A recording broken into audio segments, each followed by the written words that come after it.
سنة 2018 حوالي أكتر من 841 ألف شخص اتصابوا بسرطان الكبد، وحوالي 782 ألف شخص حصل لهم وفاة نتيجة للإصابة بسرطان الكبد.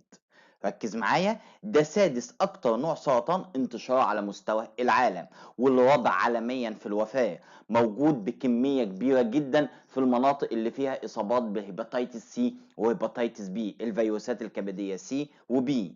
خلي بالك، أشهر نوع في أنواع سرطانات الكبد وهو ال HCC، هيباتوسيلولار كارسينوما، وده بيصيب الرجالة أكتر من الستات. سرطان الكبد ممكن يكون برايمري وممكن يكون سكندري. كلمة سكندري معناها يعني الإنسان ده حصل له سرطان في أي منطقة في جسمه وعملت ميتا استيسيس، اتنقلت راحت لمنطقة تانية. حلقة النهارده حلقة مهمة جدا هنشرح فيها الليفر كانسر أو الهيباتيك كانسر أو البرايمري هيباتيك كانسر أو البرايمري هيباتيك مالجنانت. هنتكلم عن سرطان الكبد بالتفصيل الممل، فركز معايا وكشكولك وقلمك وكوباية القهوة بتاعتك. بس قبل أي حاجة، لو أنت أول مرة تشوفني ما تنساش تعمل لايك للفيديو، شير للقناة وسبسكرايب عشان يوصلك كل جديد. معكم كابتن أناليسيز، يلا بينا ندخل في حلقة النهارده.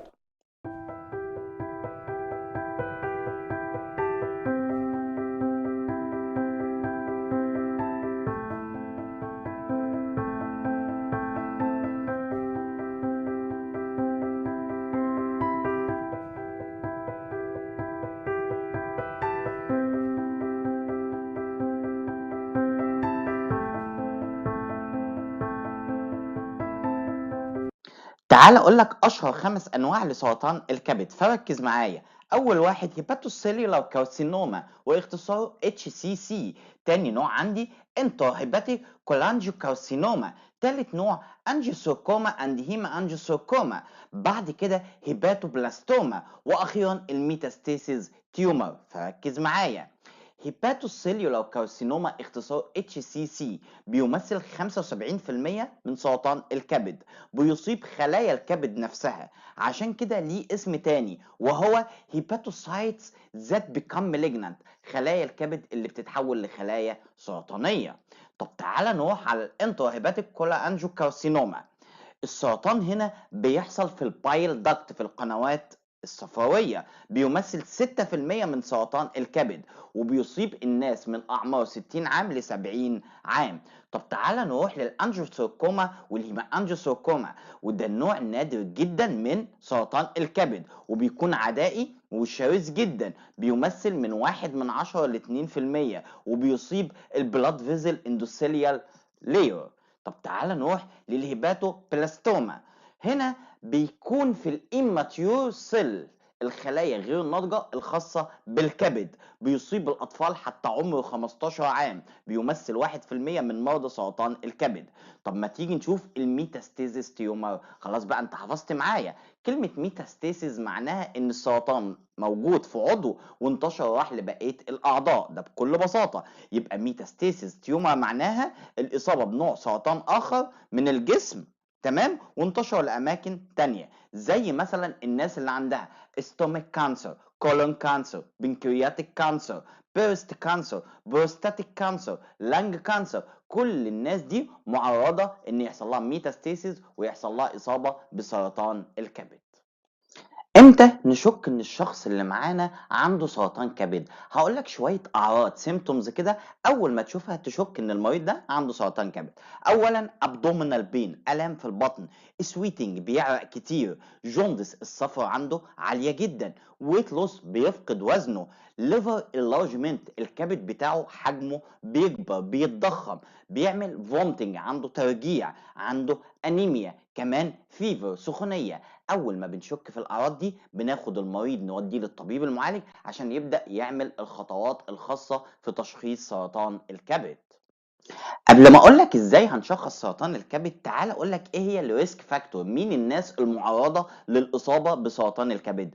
بسم الله الرحمن الرحيم. اول حاجه الناس اللي عندها هيباتيتس سي وهيباتيتس بي، الناس المصابه بالفيروسات الكبديه. 80% من مصابي سرطان الكبد بيكونوا اصلا مصابين بفيروس سي او فيروس بي. طب ايه اللي بيحصل لما بتحصل الاصابه بالفيروسات؟ بيحصل انفلاميشن، بعد كده يحصل فايبروسيس، بعد كده يحصل سيروسيس. لما يحصل سيروزز هيحصل عندي جيناتيك ماتيريال اتشينج، تغيير في الماده الجينيه. بعد كده يحصل انقسام كبير جدا لخلايا الكبد ويتكون عندي الخلايا السرطانيه.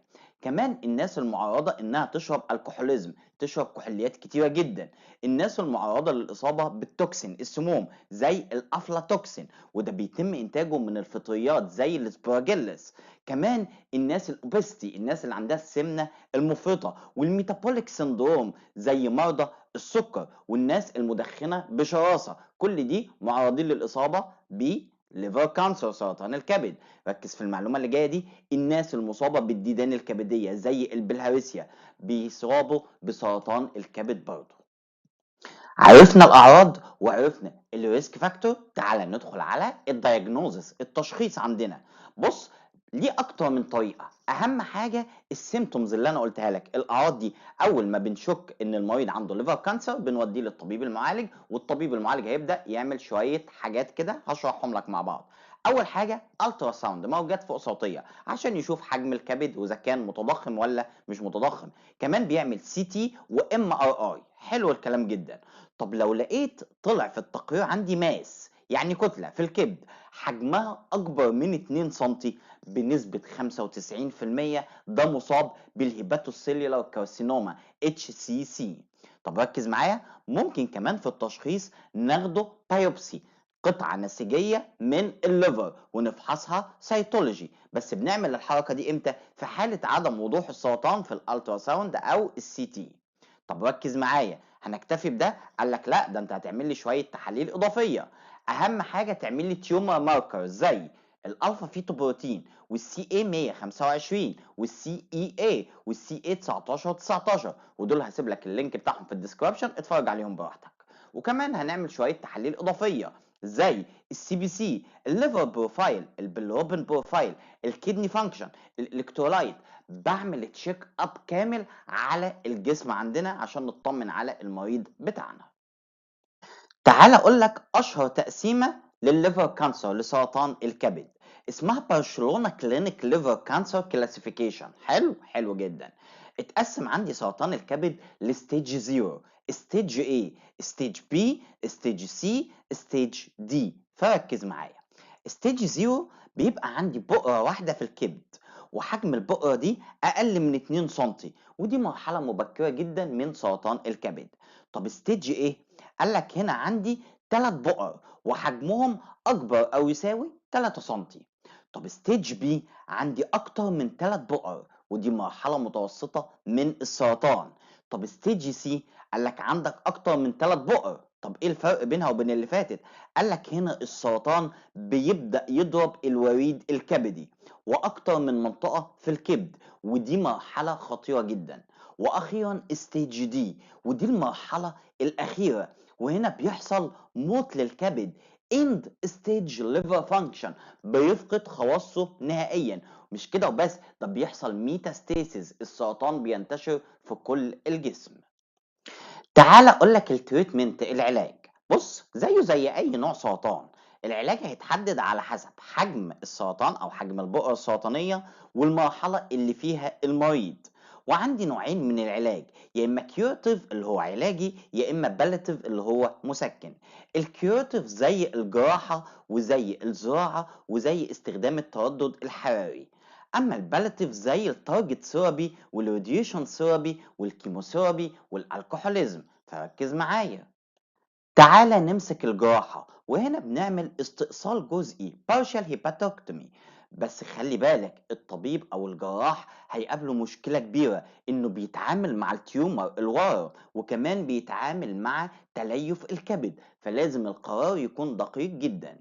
تاني حاجة الترانسبلانتيشن أو الزراعة، وهنا هنزرع كبد يا إما من شخص لسه متوفي يا إما من شخص حي وأخدنا الليفر بتاعه، بس الموضوع ده مش مصرح بيه في مصر نهائيا، فركز معايا. تعال أكلمك على اللوكوريجينال ثيرابي أو الليفر دايركت ثيرابي، وهنا بيكون عن طريق قسطرة بتدخل من شريان الفخذ ومنها للشريان المغذي للورم، وبعد كده نعمل ترانسكاستر ارتيريال كيمو امبوليزيشن. يعني ايه بقى؟ هنحقن علاج كيماوي هيدمر الخلايا السرطانية، بس الموضوع ده للأسف مش مفيد قوي في حالات الورم الكبير أو انتشار الورم ووصوله للوريد البابي. وممكن نعمل قسطرة شريانية برضه. وممكن نعمل راديو امبريزيشن، وده مواد إشعاعية بتقضي على الورم. وممكن نعمل العلاج الجلدي، وهنا عن طريق الكي، إما بالمايكرويف لو حجم الورم أقل من 3 سم، أو الكي البارد، أو ممكن نحقن الكحول الوريدي. وممكن نعمل حقن نيتروجين، وهنا هنجمد الخلايا السرطانية لمدة ربع ساعة، وبعد كده الخلايا دي هتموت. أو ممكن نسد الوريد البابي بعد الجراحة. عاوز اقول لك معلومه حلوه جدا، ان نسبه الشفاء ممتازه من الليفر كانسر في حاله الاكتشاف المبكر لسرطان الكبد. خلاص عالجنا، هنتابع المريض ازاي؟ ركز معايا. هنعمل الترا ساوند نطمن فيها على الكبد، وهنعمل شويه تحاليل زي الليفر فانكشن، الكدني بروفايل، البيلروبين بروفايل. وركز معايا في اللي جايه دي، تيومر ماركر الفا فيتو بروتين. هسيب لك لينك الحلقه بتاعته في الديسكربشن، لازم تتفرج عليها لانها مهمه جدا. دي كانت حلقه النهارده في سرطان الكبد. اتمنى الحلقه تكون مفيده، ولو عجبتك الحلقه وشايف ان احنا بنتعب في المحتوى بتاعنا، ما تنساش تعمل لايك للفيديو، شير للقناه وسبسكرايب، وتسيب لنا تعليق كويس تحت الفيديو عشان يوصل لك كل جديد. كان معاكم كابتن اناليسيس.